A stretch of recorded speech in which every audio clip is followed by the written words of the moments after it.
चला सुरू. राखीताईंना बसायला द्या.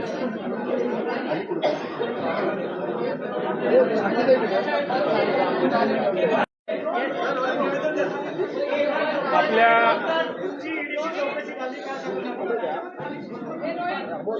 सकाळी झालेलं आहे असं माझा समज आहे. आता चौकशी झाल्यानंतरही पुन्हा मी सांगतो की माझ्या पूर्ण आयुष्यामध्ये ILFS नावाच्या संस्थेशी त्यांच्या कोणत्याही संबंधित माणसांशी कधी माझं जवळपास निम्म वाचून झालेलं आहे आणि व्यवस्थित ईडीच्या अधिकाऱ्यांनी देखील चांगली मला वागणूक दिली. कोणतीही तक्रार करण्याची काही आवश्यकता नाही आणि त्यांनी जे प्रश्नांची उत्तरं प्रश्न विचारले त्या सर्वांची मी उत्तराला वेळ लागतो आणि त्यामुळं कालावधी जातो असं मला वाटतं.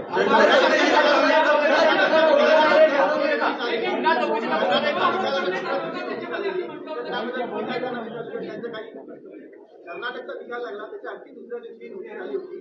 त्याचा आणि याचा काय संबंध आहे असं वाटतं मला? त्याच्यावर काय करायचं होतं ते करून झालेलं. ज्या कंपनीला सब कॉन्ट्रॅक्ट दिलं होतं त्यांच्याकडून जयंत पाटलांच्या संबंधित कंपन्यांना पैसे देण्यात आला अशा पद्धतीचा आरोप ईडीच्या ऑफिसर माहिती ईडीच्या ऑफिसरकडून मिळाल्याची माहिती.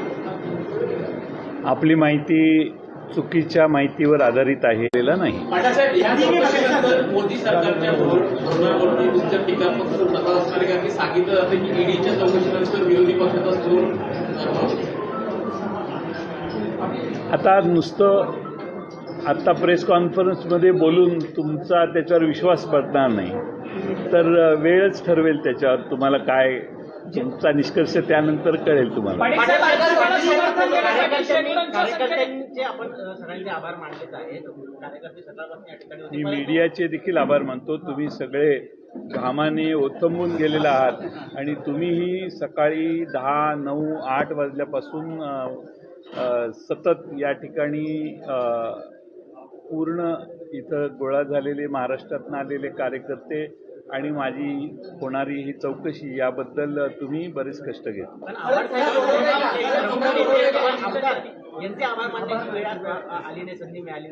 आव्हाड साहेबांचे आभार मानायला पाहिजेत. सकाळपासून 8 वाजल्यापासून ते या कार्यक्रमासाठी या सगळ्या दिवसभराचा जो काही चाललंय त्याच्यासाठी इथं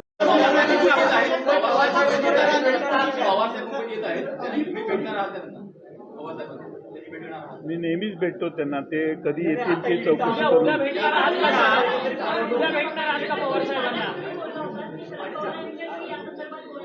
नाही हो मला आत्ता मगाशी त्यांच्याशी बोलण्याचा योग आला. त्यांनी फक्त चौकशी करत होते ते श्रीयुत शिवाजीराव गर्जेंच्याकडे की मी पक्ष कार्यालयात आहे का घरी गेलो. तर त्यावेळी मी फोन घेऊन सांगितलं मी आता इथून घरी जाणार आहे. ते प्रवासात आहेत एवढीच चर्चा झाली बाकी काही चर्चा नाही. ते ज्यावेळी येतील मुंबईला त्यावेळी भेटायला जाणार आहे. सकाळी अजित पवार कार्यालयात घेणार आहेत तेव्हा तुम्ही त्याची भेट घेणार आहात का? काही चर्चा सकाळी करणार असेल? नाही मला असं वाटतं की ज्यावेळी त्यांची मी सकाळी तर मी येणार नाही आहे पण ज्यावेळी त्यांची भेट होईल त्यावेळी भेट होईलच.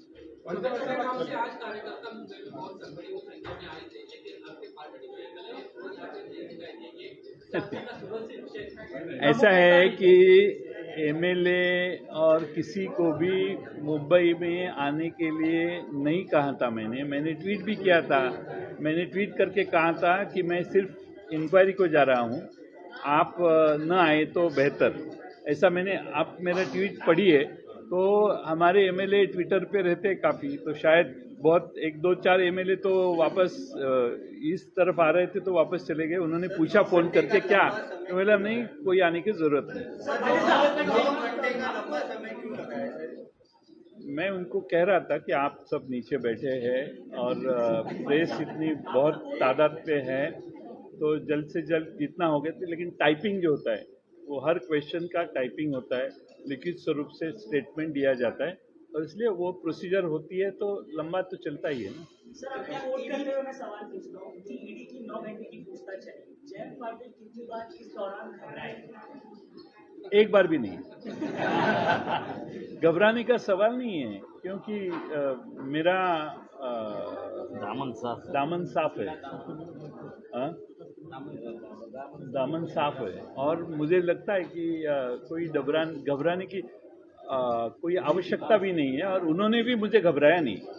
सर क्या क्लीन चिट दे दी है, क्या क्लैरिटी दी है आपको लेकर कि दोबारा नहीं आना होगा आपको तैयार? अब देखो, मैं अकेला ही बोलने लगा तो दूसरी साइड आपके सामने आनी चाहिए, तो आप मुझे बेहतर होगा कि आप दूसरी साइड पूछे आगे के सवाल। सर किती अधिकाऱ्यांची चौकशी किती अधिकारी होते चौकशी? एक कि अच्छी तरह से आवभगत की और उन्होंने जो भी सवाल पूछे है, कंजेस्टेड है ईडी का ऑफिस और लेकिन ईडी के जो अधिकारी मुझे बात की है वो तो उन्होंने सीधे अच्छे लोग सज्जन थे। सर हेच मराठीत सांगा, सर हेच मराठीत सांगा। हाँ, कुछ नहीं मांगे मुझे। मेरे पर्सनल अकाउंट जो अकाउंट्स है, जो इंफॉर्मेशन है उनके पास भी है और उन्होंने कोई हमारी संस्था है, यानी क्या बोलते हैं, शुगर फैक्ट्री है, हमारी कोऑपरेटिव बैंक है, कोऑपरेटिव शुगर फैक्ट्री है, मेरा कोई पर्सनल प्राइवेट शुगर फैक्ट्री नहीं है, मेरे पर्सनल बहुत बड़ी इंडस्ट्री है, ऐसा कोई बात नहीं है। जो भी है वो उनको मैं पेश किए है और करूँगा। मैंने कहा है जब भी वो मैं हाजिर हूँ।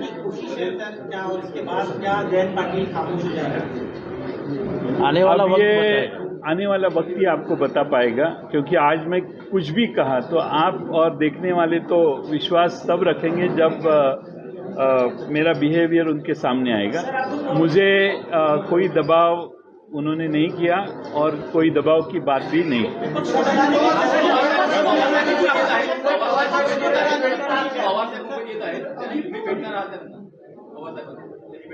मी नेहमीच भेटतो त्यांना, ते कधी येतील ते चौकशी करून।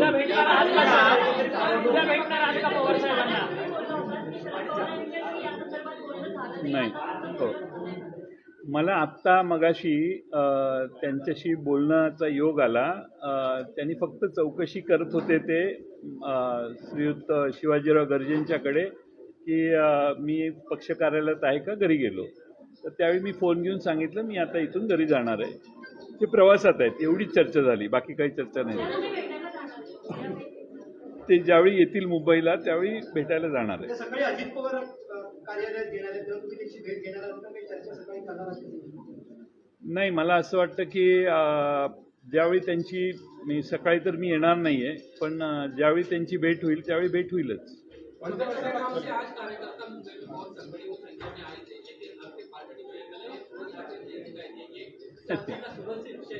ऐसा है कि एमएलए और किसी को भी मुंबई में आने के लिए नहीं कहा था। क्लीन है, मैं किसी के पास से पैसे लिए नहीं है, कोई लेन देन नहीं है, मनी लॉन्ड्रिंग का केस बन नहीं सकता, क्योंकि ऐसे काम मैंने कभी किए नहीं। आपने दरअसल विषय की कई सारी प्रयास लगाए जा रहे हैं, कोई क्लैरिटी आप दीजिए, एग्जैक्ट आप किस मामले में बुलाए, कम से मुंह बताइए, क्योंकि हर कोई अपने अपने अलग अलग बात कर रहा है, आप ही बता दीजिए। मैं बार बार ये कहता हूँ कि एग्जैक्ट मामला जो है ये मैं बता नहीं पाऊंगा, क्योंकि वैसे सवालात जो मेरे सामने रखे गए उसमें आप जो कह रहे हैं उसमें से कोई बात नहीं, CPNL का मामले से जुड़ा हुआ केस है, मालूम नहीं, रोड कॉन्ट्रैक्टर से जुड़ा हुआ मामला की पैसे मालूम नहीं, मेरी कंपनी को पैसे ही नहीं मिले। किसी के नहीं है ना, ये तो प्रॉब्लम है मेरा। लंबा तो आज होगा, क्लैरिटी देगी, बहुत सारे फिलर्स आ रहे हैं, अगर आपके अपनी तरफ से बता दें तो बेहतर होगा, कम से कम आप फिलर्स जो है, जो आपको बताना है वो बताओ। मैं ईडी के जो अधिकारी है उन्होंने मुझे जो सवालात किए उसका पूरी तरह से उनका सेटिस्फैक्शन मैं कर चुका हूँ और मेरे अकाउंट में किसी के पैसे कभी आए नहीं, ये भी मैंने बताया। मेरे अकाउंट से किसी को पैसे गए नहीं। IL&FS के साथ तो मेरा ज़िंदगी में कभी लेन देन हुआ नहीं, कोई मेरा संबंध नहीं है और मेरी पूरी हिस्ट्री अगर आप बताएंगे, उन्होंने कुछ जो भी सवाल पूछे वो सारे सवाल मैं पूरा उनका सेटिस्फैक्शन कर चुका हूँ। सर, जब आप गृह मंत्री थे उस दौरान कुछ लेन देन हुए कमीशन के पैसे के, इस तरह की चर्चा सुबह से हुई। क्या इस संदर्भ में कुछ आप अरे clarity स्टोरी देंगे? अच्छी तो स्टोरी चलाओ, जो जिसमें दम नहीं वो क्यों स्टोरी चलाते हैं? कमाल की, गृह मंत्री का और उसका कोई संबंध ही नहीं है। और मेरे अकाउंट में कोई, आप जिस तरह से सवाल पूछते हैं, आपकी जो इन्फॉर्मेशन है वो गलत है और बेबुनियादी है। बेबुनियादी म्हणजे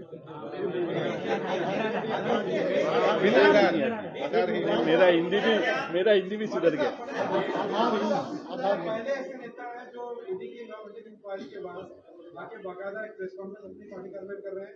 ईडी का दफ्तर कैसा लगा, कितनी कब शायद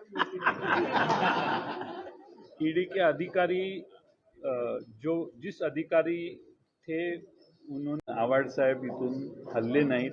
आव्हाड साहेबच नाही तर हे आमचे मुंबईतले दोन्ही अध्यक्ष आहेत, सगळे इथं बसणारे सगळेच, आणि मगाचपासून तुम्ही बघताय ते महाराष्ट्रातल्या वेगवेगळ्या जिल्ह्यातले कार्यकर्ते नेते सगळेच थांबले।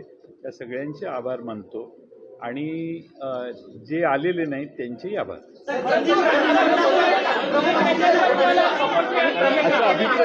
असं अभिप्रेत नव्हतं।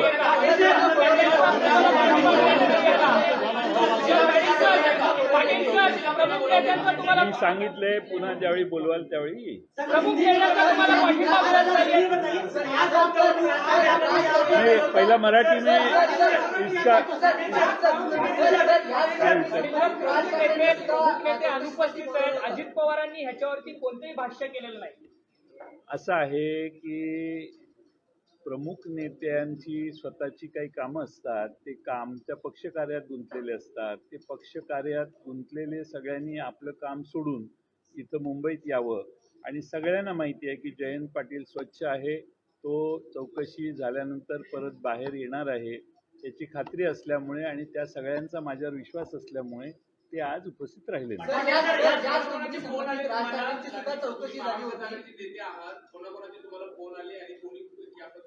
माझ्याकडे सकाळपासून मोबाईल नाही, त्यामुळे सकाळपासून माझ्याकडे कोणाचाही फोन मी घेऊ शकलो नाही, कारण माझा फोन माझ्या स्वीय सहाय्यकाकडे दिलेला होता।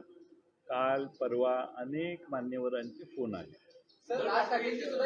मी आता एक नाव घेतलं आणि दुसरं नाव नाही घेतलं तर प्रॉब्लेम होतो, कारण माझी मेमरी कधी कधी धोका देते आणि मग प्रमुख नाव राहिलं तर मग ते बरोबर होणार नाही। पण सगळे महाराष्ट्रातले दिग्गज नेत्यांनी मला फोन करून समर्थन दिलं, पाठिंबा दिला, चौकशी केली।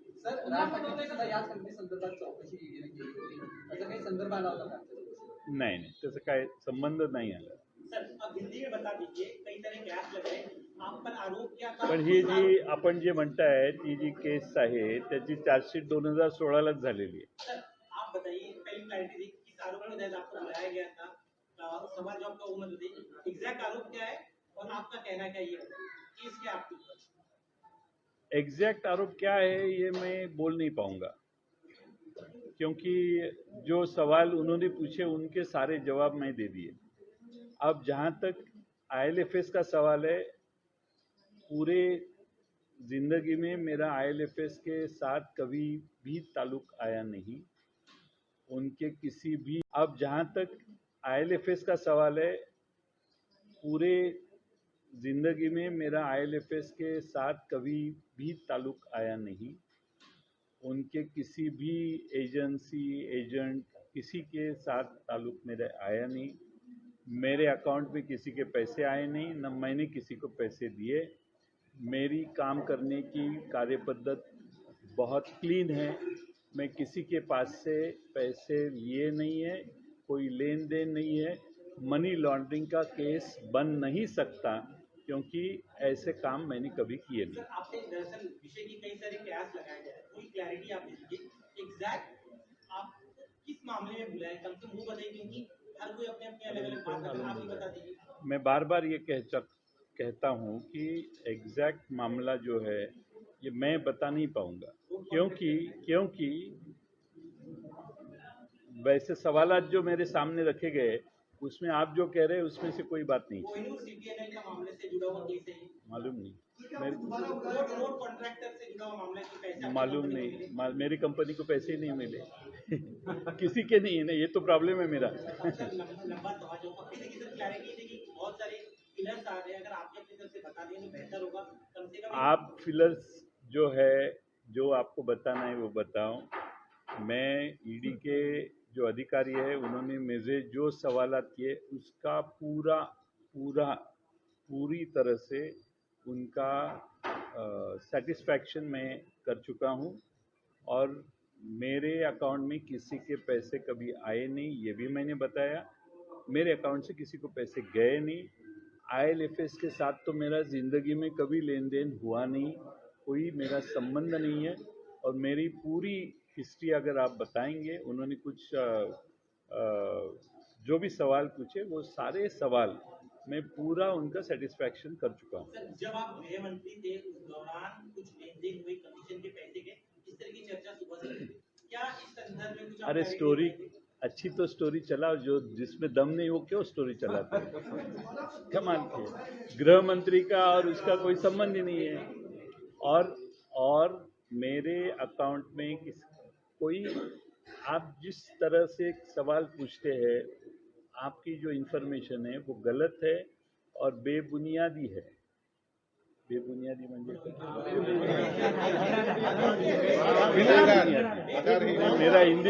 मेरा हिंदी भी सुधर गया।